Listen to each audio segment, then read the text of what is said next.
വകുല്ല ആമിൻ വഅൻതും ബിഖൈർ. എല്ലാ സഹൃദയർക്കും ഈദ് ആശംസകൾ.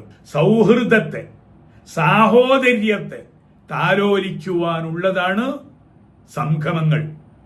പെരുന്നാളിന്റെ കാര്യത്തിൽ റസൂലുള്ളാഹി സ്വല്ലല്ലാഹു അലൈഹി വസല്ലം പറഞ്ഞല്ലോ, എല്ലാവരും ഒരുമിച്ച് കൂടട്ടെ, ആരും ഇസ്ലാമിക സമൂഹത്തിൽ നിന്ന് മാറി നിൽക്കാതെ ഈദ് ഗാഹുകളായും പെരുന്നാളുകളായും ഒരുമിച്ച് കൂടുന്ന ആ മഹത്തായ സംഗമവേദി സമൂഹത്തിലെ എല്ലാവരെയും അടുപ്പിക്കുന്നതാണ്, യോജിപ്പിക്കുന്നതാണ്.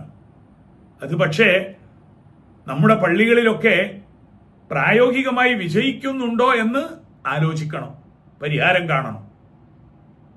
കണ്ടുകൂടായികയും തൊട്ടുകൂടായികയും കേട്ടുകൂടായികയും തീണ്ടിക്കൂടായികയും ഇന്നുള്ള ജാതിക്ക് 100 ദോഷാണ്. പരസ്പരം കണ്ടുകൂടാത്തവരാണ് സഫുകളിൽ അണിനിരക്കുന്നത്.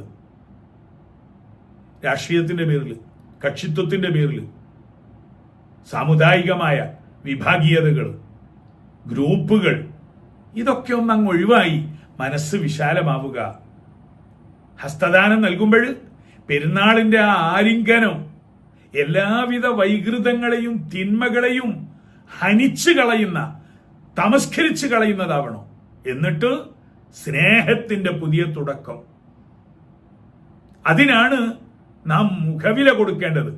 ഉളഹിയ്യത്ത്, ബലിമൃഗം, അത് ദാനം ചെയ്യാൻ വേണ്ടി പരിശുദ്ധ ദീൻ മുന്നോട്ട് വെച്ച ഒരു വലിയ കർമ്മാണ് ബലിമാർഗം. എന്നാൽ അത് വ്യക്തിപരമായി മറ്റൊന്നുകൂടി വേണം, ആത്മബലി. നമ്മുടെ ദുർമനസ്സുകളെയൊക്കെ മാറ്റിവെച്ച് സന്തോഷമുള്ള ഒരവസ്ഥയിലേക്ക് വരിക, ആത്മബലി നടത്തുക. നമ്മുടെ മനസ്സകങ്ങളിലെ പൈശാചികതയെല്ലാം ജംറകളിൽ, മിനയിൽ എറിഞ്ഞൊഴിവാക്കുന്നത് പോലെ ഉളഹിയ്യത്തോടുകൂടി നാം നമ്മുടെ ആധ്യാത്മമായ ഉയർച്ചയ്ക്ക് വേണ്ടിയുള്ള ആത്മബലി നടത്തുക, സമർപ്പിതരാവുക. വകുല്ല ആമിൻ വഅൻതും ബികുല്ലി ഖൈർ. ലോകത്തിന്റെ നാനാഭാഗത്തുമുള്ള ദുഃഖിതർ, പീഡിതർ, അബലർ, അവർക്ക് വേണ്ടിയെല്ലാം നമ്മുടെ മനസ്സാ പ്രാർത്ഥനകൾ നൽകുക. അവരെയൊക്കെ കൂട്ടിപ്പിടിക്കാനുള്ള ഒരു മനസ്സ് നമുക്കുണ്ടാവുക. ലോകത്തിന്റെ എല്ലാ ഭാഗത്തുമുള്ള അബലർക്ക്, ദുർബലർക്ക് നീതിയും സന്തോഷവും പുലരട്ടെ. അത്തരമൊരു നല്ല നാളുകളെ നാം എല്ലാവരും മനസ്സുകൊണ്ട് കാത്തിരിക്കുക.